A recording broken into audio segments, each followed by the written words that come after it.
নমস্কার বন্ধুরা, আজ আমি আমার একটি খুব প্রিয় কবিতা আপনাদের সামনে তুলে ধরছি। কবিতাটির নাম যে টেলিফোন আসার কথা।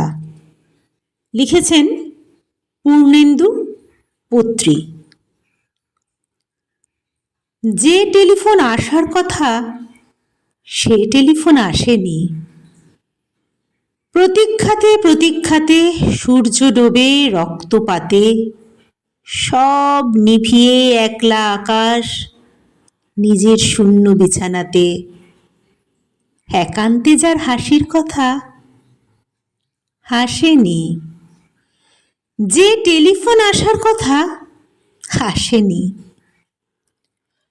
অপেক্ষমান বুকের ভিতর কাঁসর ঘণ্টা শাঁখের উলু, 100 বনের বাতাস এসে একটা গাছে হুলুস্থুলু। আজ বুঝি তার ইচ্ছে আছে ডাকবে আলিঙ্গনের কাছে, দিঘির পাড়ে হারিয়ে যেতে সাঁতার জলের মত্ত নাচে।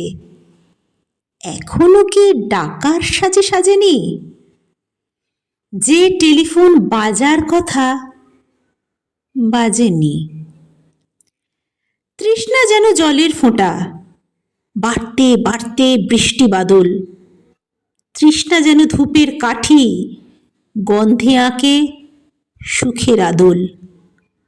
খা খা মনের সবটা খালি, মরা নদীর চড়ায় বালি, অথচ ঘর দুয়ার জুড়ে তৃষ্ণা বাজায় করতালি। প্রতীক্ষা তাই প্রহরবিহীন, আজীবন ও সর্বজনীন।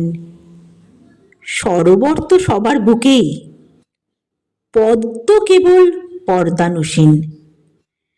স্বপ্নকে দেয় সর্বশরীর, সমক্ষে সে ভাবে না। যে টেলিফোন আসার কথা সচরাচর আসে না।